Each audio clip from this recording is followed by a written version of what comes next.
Olá amigos, vamos hoje ler a segunda parte do capítulo 9 do profeta Daniel. Ele estava a orar, estava a fazer uma oração pelo seu povo. O Daniel estava na Babilónia, como nós já vimos ao longo deste percurso de vídeos para trás, e estudou no profeta Jeremias. Eles tinham os rolos dos profetas, aquilo que existia, com certeza tinham a Torá, tinham os escritos que acumularam ao longo daquela experiência de ligação a Deus, de aprendizagem, tudo aquilo que tinha acontecido tinha sido escrito. Até existiam crónicas dos reis. Então estas pessoas que foram levadas para a Babilónia tinham tudo isto, e foi ali na Babilónia que eles compilaram o Velho Testamento, aquilo que para nós é o Velho Testamento, e compilaram e escreveram na tal escrita quadrada que nós conhecemos hoje, porque até à Babilónia não havia esta escrita chamada escrita quadrada, este hebraico que nós conhecemos hoje, o hebraico bíblico. Então Daniel estava ali, ele estudava, e nós também estamos agora a ler na mesma posição como ele, só que nós estamos a ler os escritos do profeta Daniel, e o profeta Daniel naquela altura estava a ler os escritos do profeta Jeremias. E Deus deixou tudo isto para nos dar informação, por isso é que lá no final, no capítulo 12 deste livro, diz que os sábios entenderão, porque os sábios procuram. Não é só ter conhecimento, assimilar conhecimento na mente, mas é preciso procurar a sabedoria de Deus, o entendimento que Deus dá. Este Daniel buscava, e então Deus trouxe anjos para lhe mostrarem e para lhe revelarem o significado de muitas coisas, através de sonhos, através de visões. Vamos continuar então a ler esta parte do capítulo 9. Então o Daniel estava a orar e a seguir ele continua a relatar o que estava a acontecer. Eu estava ainda falando, proferindo a minha oração, confessando os meus pecados e os pecados do meu povo Israel, e apresentando a minha súplica diante de Yahweh, meu Deus, pela santa montanha do meu Deus. Eu estava ainda falando em oração, quando Gabriel, aquele homem que eu tinha notado antes na visão, aproximou-se de mim num voo rápido pela hora da oblação da tarde. Cá está o Daniel, estava a orar pelo povo de Israel, não só pela sua tribo de Judá, pelo reino do sul, mas por todo o Israel, as outras tribos dispersas, todos aqueles que tinham esta promessa daquela terra de Israel. Avançando, ele veio para falar-me e disse: Daniel, eu saí para vir instruir-te na inteligência, desde o começo da tua súplica. Uma palavra foi pronunciada e eu vim para comunicá-la a ti, porque és o homem das predileções. Presta, pois, atenção à palavra e recebe a compreensão da visão. Então este anjo vem, Daniel vê como se fosse um homem.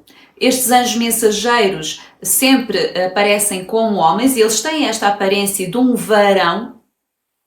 Homem das predileções, era um homem amado de Deus, né? Estas traduções às vezes não são muito claras e há muitas versões, nós podemos comparar, mas quer dizer o homem das predileções, quer dizer que era muito amado, que o Daniel era amado de Deus, que Deus estava atento a ele. Continuando, então Gabriel continua a dizer a Daniel: 70 semanas foram fixadas para o teu povo e a tua santa cidade santa, para fazer cessar a transgressão, lacrar os pecados, para espiar a iniquidade e instaurar uma justiça eterna, para sigilar visão e profecia e para ungir o santo dos santos. Como Daniel estava a orar pelo seu povo, assim o anjo Gabriel vem falar com Daniel e diz-lhe que há 70 semanas proféticas, um tempo profético fixado para este povo e esta cidade que é Jerusalém, esta santa cidade. Portanto, esta profecia está a trazer uma revelação em que o centro é esta cidade de Jerusalém e este povo de Israel, pelo qual Daniel, que era um jovem deste povo, estava a orar. E então, estas 70 semanas que estão fixadas para este povo e esta cidade terminam quando cessa a transgressão, são lacrados os pecados, ou seja, cessam os pecados. é expiada a iniquidade, instaurada a justiça, selada a visão e a profecia, e o Santo dos Santos é ungido. Quem lê isto sem entender o que é o sacerdócio segundo a ordem de Melquisedeque, o que é que Yeshua está a fazer neste momento? Não sabe o que é isto. Eu remeto-vos para um vídeo que fiz que se chama Moedim, as Moedim. Não sei exatamente o nome do vídeo, mas eu penso que tem uma imagem a dizer só Moedim, onde faz esta ligação do sacerdócio segundo a ordem de Melquisedeque e as festas que são chamados os tempos assinalados de Deus. Então, estas 70 semanas estão fixadas para este povo até um determinado tempo, onde a iniquidade é expiada. O que é isto de expiação? Isto remete-nos para o Yom Kippur, que é o dia da expiação, que era uma festa que ocorria no 7º mês e tinha a ver com esta expiação do pecado do povo. Só que como as festas são um símbolo em micro daquilo que aconteceria no macro da humanidade, da expiação, daquilo que era a missão do Messias na sua totalidade, aqui podemos entender que esta expiação que está aqui está a falar na expiação no ofício do sumo sacerdote que está a ocorrer agora. Que aqui Daniel não sabia o que era isso. Ou seja, o Messias veio naquela Moedim da Páscoa, faz aquele percurso das festas, que eu agora não posso explicar aqui, mas a expiação é completa no que é chamado o Yom Kippur. O dia da expiação, quando o sumo sacerdote entrava uma vez por ano, a única vez, e depois ele sai. Assim, Yeshua, quando ascendeu aos céus, entrou nesse lugar santíssimo celestial, do qual o terreno era apenas uma sombra e um símbolo. E quando Yeshua sair desse lugar santíssimo e voltar para reinar sobre a terra, então acontece tudo isto. Eu estou só a resumir. Se não forem ver todos os vídeos para trás, há muita coisa que não vão perceber e acham isto tudo muito esquisito e muito complicado. Então eu aconselho que vejam, pelo menos, quando eu comecei a falar do que é um profeta, de o que é a Babilónia, depois todo o período desde Babel a Daniel e todos os vídeos de Daniel. Só assim é que começam a entender. Se virem só este vídeo isolado, vão ficar aqui com muitas dúvidas, mas também podem pegar depois nestes pormenores e tentar procurar. Então, o que é que o anjo Gabriel estava a dizer a Daniel? Há um tempo do fim. Nem o teu cativeiro aí na Babilónia será para sempre, serão 70 anos, nem a história da humanidade será para sempre, pelo menos como a conhecemos, há um fim. Há um fim para tudo. Nada é eterno. Deus é eterno e aqueles que ficarem com Ele e se salvarem, é esta a expressão que a Bíblia usa, vão viver eternamente com Ele. Mas o mundo como conhecemos, tudo tem um fim. Não há guerra que não tenha fim, não há mal que não tenha fim, diz o povo. E é verdade, é sabedoria. Então, no fundo o que o anjo estava a dizer é que havia um fim para aquele cativeiro, mas também a história de Israel, a história de Jerusalém, chegaria a um ponto em que culminaria com esta expiação total do pecado, etc. No fundo, o anjo Gabriel estava a dar a Daniel uma mensagem, não só para o povo de Israel, mas para toda a humanidade, porque foi sempre esse o objetivo. Quando Deus chamou Abraão, não era para criar ali um clubinho seleto. Deus sempre quis usar homens para afetar toda a humanidade, todos os filhos de Adão. Avançando, fica sabendo, pois, e compreende isto. Desde a promulgação do decreto sobre o retorno e a construção de Jerusalém até um príncipe ungido, haverá 7 semanas. Durante 62 semanas serão novamente construídas praças e muralhas, embora em tempos calamitosos. Então começa aqui a linguagem profética. Há aqui um ponto de partida, que é chamada promulgação do decreto sobre o retorno e a reconstrução de Jerusalém. Reconstrução de Jerusalém não é reconstrução do templo, é da cidade, porque há até 2 livros que tratam dos 2 temas, um é Esdras e outro é Neemias. Portanto, não é a mesma coisa a reconstrução do templo ou a reconstrução da cidade. E diz que há este ponto de partida e este ponto de partida culmina no príncipe ungido. Entre estes dois pontos históricos há 7 semanas mais 62 semanas, ou seja, 69 semanas. Portanto, só neste pequenino texto temos aqui um ponto de partida, que é a reconstrução, a saída do decreto, a promulgação do decreto, não a construção do templo, das muralhas da cidade em si, mas o decreto sobre o retorno e reconstrução de Jerusalém. E no outro lado temos a vinda do Messias, um príncipe ungido. O ungido quer dizer Mashiach, o Mashiach. Então, desde este decreto para a reconstrução de Jerusalém até ao ungido, há 7 semanas, e depois, durante 62 semanas, serão novamente construídas praças e muralhas, etc. Ou seja, 69. Agora vamos falar sobre esta questão da promulgação do decreto. Então, há 4 decretos relativos a retorno dos judeus à terra. Ciro, em 538, há um decreto para reconstruir o templo, está descrito em Esdras 1, não é isto que está ali a falar. Dário, em 521, faz outra vez a reafirmação do decreto de Ciro, em Esdras 6, também não é isto que está ali a falar. Artaxerxes I, em 458, permite mais outro retorno, também referido em Esdras, também não é isso. E finalmente este ponto 4, que é este que nos interessa. Decreto dado a Neemias para reconstruir os muros e a cidade. E então, muitos erros que têm sido cometidos, análises por pessoas até muito importantes, e livros, historiadores e teólogos falham porque escolhem um qualquer, ou então falam só da reconstrução do templo. Mas aqui é muito claro. Diz promulgação do decreto sobre o retorno e reconstrução de Jerusalém. Então, a data que é apontada é 445 ou 444. Pesquisem mais sobre isto e confirmem que é assim.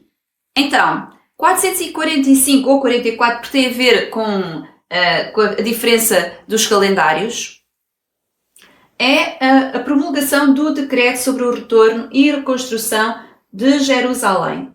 A reconstrução da cidade, dos muros da cidade. E, portanto, é a partir desta data que começa, é aqui que é iniciada a contagem das 7 mais 62, que são 69 semanas. Continuando, depois de 62 semanas, ou seja, as 7 mais as 62, depois de 69 semanas, um ungido, um Mashiach, será eliminado. Embora ele não tenha. Aqui é a Bíblia de Jerusalém fez a partir de um manuscrito que não traduziu isto numa frase que faz sentido. Todas as versões que eu conheço da Bíblia, católicas, protestantes, outras versões, vão encontrar uma tradução diferente. A Bíblia de Jerusalém quis ser literal, deixou assim, mas o que está na maioria é que 2 semanas um ungido foi eliminado e não existiu mais, ou morreu, algo assim. Vou continuar. E a cidade e o santuário serão destruídos por um príncipe que virá. O seu fim será no cataclismo e até ao fim a guerra e as desolações decretadas. Então, este final, este ungido, é morto, é retirado, é eliminado. A partir daqui é como se houvesse algo. Neste slide refere a morte e ressurreição do Mashiach. Ali, eu estou a acrescentar a ressurreição porque nós somos cristãos e foi o que ocorreu, mas aqui não fala disso, não é? Fala só que o Mashiach é eliminado. E depois, lembrando que esta profecia está sempre a falar do povo de Israel, de Jerusalém, ele só diz: e a cidade e o santuário serão destruídos por um príncipe que virá. O seu fim será no cataclismo, e depois fala do fim, a guerra e desolações decretadas. Aí está, é como se agora aqui numa frase se resumisse séculos e milénios. Voltando aqui ao nosso calendário, aqui está o cálculo feito com anos de 365 dias, desde a data da promulgação do decreto, que é o início do cronómetro profético, que o anjo Gabriel está a dar a Daniel. Portanto, mais 7 semanas, mais 62, que são as 69, daria 483 anos, que dava exatamente 37 ou 38 depois de Cristo. Tudo com o nosso calendário ocidental, porque esta data já está estipulada pelo nosso calendário, portanto não há problemas de erros de calendário, que eles existem, mas aqui não somos afetados por esses erros. Só que estas semanas nós temos que calcular sempre com o tempo profético, e no tempo profético uma semana de anos são semanas de 360 dias e não 365. Isto vai afetar os cálculos, mas vou-vos dar a diferença. Portanto, a diferença é que com estas semanas de anos remete-nos para o ano 33 ou 34. Se o ano 0 não existe, que é verdade que não existe, passa do -1 para o 1, é mais um ano, talvez a morte do Messias esteja aqui no ano 34. De qualquer maneira, com os cálculos, tendo em conta os anos solares dos 365 aos anos dos 360 dias, de qualquer forma, a morte do Messias dá-nos sempre nesta década de 30, nos 30, não é? Então, temos aqui dois cálculos. Eu tenho quase a certeza que é isto, porque posso fazer um dia um estudo se não tiver outras coisas para fazer, mas vocês vão procurar também, há muitas formas de vocês pesquisarem como é que a profecia trata estes anos, estas semanas de anos, e como realmente os 360 dias é assim, o número de dias que é usado para este cálculo profético. Avançando, ele confirmará uma aliança com muitos durante uma semana e pelo tempo de meia semana fará cessar o sacrifício e a oblação, e sobre a nave do templo estará a abominação da desolação até ao fim, até o termo fixado para o desolador. Eu aconselho-vos a irem procurar outras versões, além desta Bíblia de Jerusalém, outras versões deste versículo, Daniel 9:27, porque é muito diferente. Porquê é que isso acontece? Porque a Bíblia de Jerusalém usa tanto a versão hebraica como a Septuaginta grega. A Septuaginta grega já é uma tradução de uma versão hebraica anterior. Portanto, como é que isto da crítica textual é uma ciência complexa? Então, o que é que nós fazemos quando temos uma dificuldade num versículo? Vamos procurar o texto da Septuaginta, o texto hebraico e várias traduções. Então, uma das expressões que está em muitas traduções é: sobre a asa das abominações virá o assolador. Nada destas coisas afeta o princípio importante, que é que haverá uma aliança de paz, já está referida noutros trechos para trás, nessa semana profética do fim, a 70ª semana, depois das 69, haverá uma semana profética. Recuamos aqui só para lembrar, aqui terminava a dizer que depois da morte do ungido, haverá destruição da cidade, Jerusalém, e do santuário, e um príncipe que virá. Então, é referente a este príncipe que virá, que é dito que é feita uma aliança, esta falsa paz, esta 70ª semana será uma semana que será algo no futuro para Daniel e até para nós. Como eu tive um problema aqui no vídeo, já não sei, estou a gravar, mas já não sei o que é que eu falei para trás, portanto eu agora vou tentar dizer aquilo que eu me estou a lembrar, mas é importante aqui termos a noção que todos os impérios da estátua de Nabucodonosor, que já falamos para trás, todos eles são uma figura daquele grande império que virá, e todos aqueles, vou relembrar aqui, o capítulo 7 falava dos 10 reinos, do pequeno chifre, tendo em conta o Império Romano, mas depois o capítulo 8 já fala da Grécia e também de um pequeno chifre, porque o que eu percebi quando comecei a estudar este profeta Daniel, agora mais a fundo, para fazer estes vídeos, é que todos aqueles impérios, o próprio Nimrod, logo na Babilónia, era um protótipo deste pequeno chifre do tempo do fim, e que todos estes impérios, ao longo da estátua, ao longo de todas as visões que nós temos estado a ver, todos são figura desse último império do tempo do fim. Não sei se faz sentido, mas para mim isto cada vez está a fazer mais sentido. Então, avançando, Jesus fala também em Mateus 24:15 nesta abominação da desolação. Tudo aqui as tardes e as manhãs que nós falamos para trás tem a ver com os 3 anos e meio, antes dos 3 anos e meio, depois. Volto a repetir, leiam o capítulo 24 de Mateus, está ali condensado tudo o que os outros profetas têm dito que é relevante para nós hoje.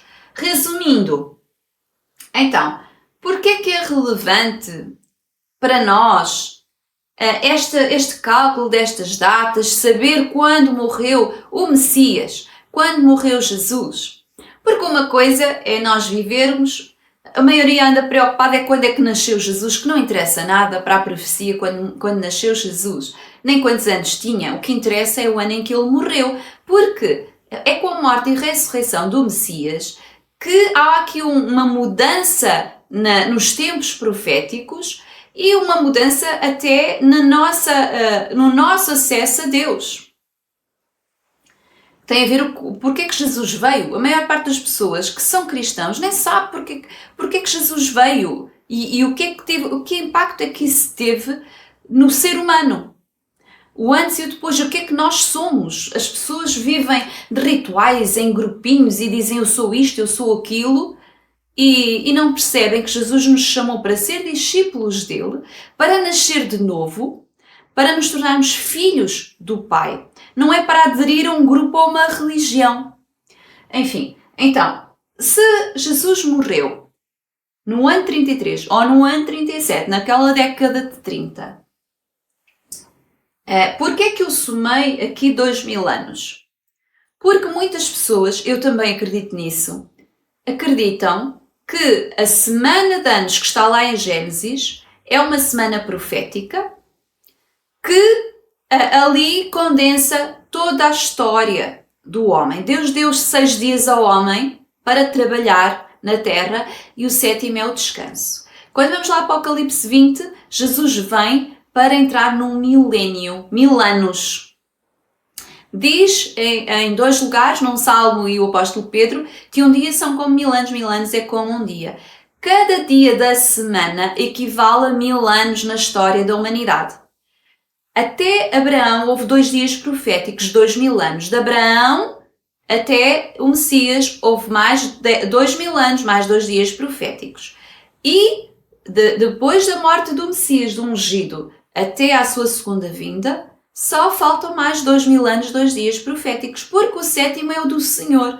E todas estas guerras que as pessoas têm do sábado e guardar o sábado, essas coisas, é que perdem-se com religião, perdem-se com rituais e não percebem a sabedoria da revelação profética que os textos e o que Deus nos quis transmitir.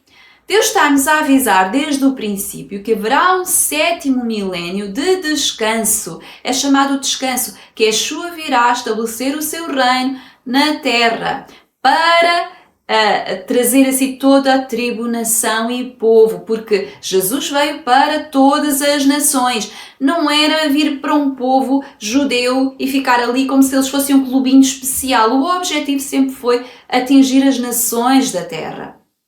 E esse povo tem que se converter ao Messias como os outros povos e tem que aceitar o mesmo Yeshua como o Messias como os outros povos. Diz o livro de Gálatas que, diz o apóstolo Paulo, que era judeu, diz que Deus fez dos 2 povos um, ou seja, as nações, com aquele povo de Israel, físico, Deus fez dos 2 um e derrubou a muralha. Diz lá em Romanos 11, que é como se fosse o povo de Deus, é como se fosse uma oliveira, e aqueles judeus que não acreditaram em Yeshua foram cortados dessa oliveira, mas podem voltar a ser enxertados se acreditarem, e o zambujeiro, que era uma árvore que não era da oliveira natural, foi enxertado e começou a receber a seiva da oliveira. Tá? É uma alusão ao Espírito Santo.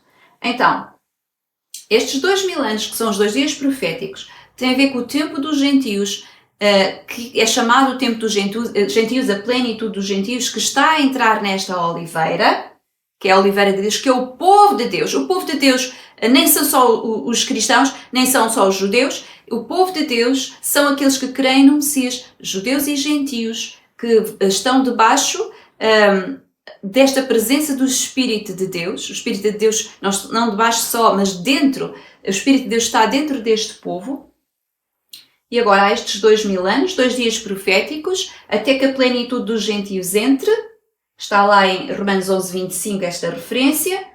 E vai dar depois uma data, que é aquela que eu penso que será o início da 70ª semana, a última semana em que volta a entrar este povo, esta cidade de Jerusalém, este povo Israel, volta a entrar na história e então vai cessar, esta última semana vai cessar estes tempos proféticos. Farão cessar os tempos proféticos. Esta última semana vai ser o governo deste pequeno chifre. Este pequeno chifre será um governador mundial, universal mesmo, com toda a tecnologia, tudo aquilo que nós temos ao dispor hoje vai permitir que governe mundialmente, coisa que nunca conseguiram os outros impérios anteriores. E esta data é essencial. Pode não ser 33, pode ser 30 e outra coisa. Mas, apesar de nós não sabermos, nós podemos não saber o dia e a hora, mas o que Jesus nos chama, Jesus chama-nos para perceber os tempos, as moedim, o kairos de Deus, que horas são no relógio de Deus. E isso também traz-nos a necessidade de uma certa dependência de Deus, estarmos nele, como Jesus nos chamou para estarmos nele, as suas palavras em nós e nós estarmos nele. Somos exortados a perseverar até ao fim, lá está Mateus 24 novamente, e aqui no livro de Daniel também está escrito bem-aventurado o que espera. Esta perseverança é sempre a palavra que surge, perseverar até ao fim. O que perseverar até ao fim será salvo. A salvação em Cristo não é uma coisa assim, já carrega-se num botão, já está. Nós somos chamados a andar num caminho, é chamado o caminho estreito. E temos que permanecer nesse caminho estreito até ao fim. E todos estes textos bíblicos são para nos trazer esperança e nos ajudar a ter esta perseverança. E eu estou a fazer isto também, como Daniel, também estou a estudar as Escrituras, a buscar a Deus em oração, para nós depois alertarmos, porque esta perseverança não é passiva, é uma perseverança ativa. Ser discípulo de Jesus não é ficar à espera sentado, é fazer o que ele fez, desfazer as obras do diabo, ir buscar as pessoas que estão nas trevas e trazê-las para o reino, é chamado o reino do Filho do seu amor. Nós somos chamados para ser discípulos e imitar o Mestre, fazer o que ele fez e dar a vida se for preciso, não é? Apesar dele já ter dado a vida dele por nós. Termino agora este capítulo 9, temos ainda o 10, o 11 e o 12. O 12 é muito interessante também e vamos caminhando. Vou finalizar aqui com 2 livros. Este livro da vida é muito importante porque quem quer estar escrito no livro da vida e estar cá até ao final e viver a eternidade com Deus, precisa de saber como permanecer escrito no livro da vida. E tem aqui algumas explicações de textos do Apocalipse também. A graça que me basta e o espinho de Paulo fala de toda a problemática do ministério, daquele que serve a Deus, o que Paulo, com tanta revelação, o que ele sofria pelos que eram de fora, que não conheciam Deus, que não conheciam Jesus, e por aqueles que diziam que eram também discípulos de Jesus e apóstolos de Cristo e o perseguiam. E isso fazia-o sofrer mais, porque o profeta de Deus é aquele que não anda atrás do mamon, do dinheiro, da fama, e por causa disso acaba por sofrer perseguição. Os profetas de Deus não são aqueles que são aplaudidos e têm muitas visualizações e muito palco e ganham muito dinheiro. Esses não são os profetas de Deus. Os profetas de Deus são sempre perseguidos porque dizem a verdade e ninguém quer ouvir a verdade, até a nós nos custa. Deixo-vos então este último vídeo. O site tem lá para download gratuitamente tudo. Na Amazon estão livres em papel para quem quiser, sem lucro para mim, portanto estarão ao preço de custo. Até ao próximo vídeo, vão lendo, leiam Mateus 24, o Evangelho de João e até breve.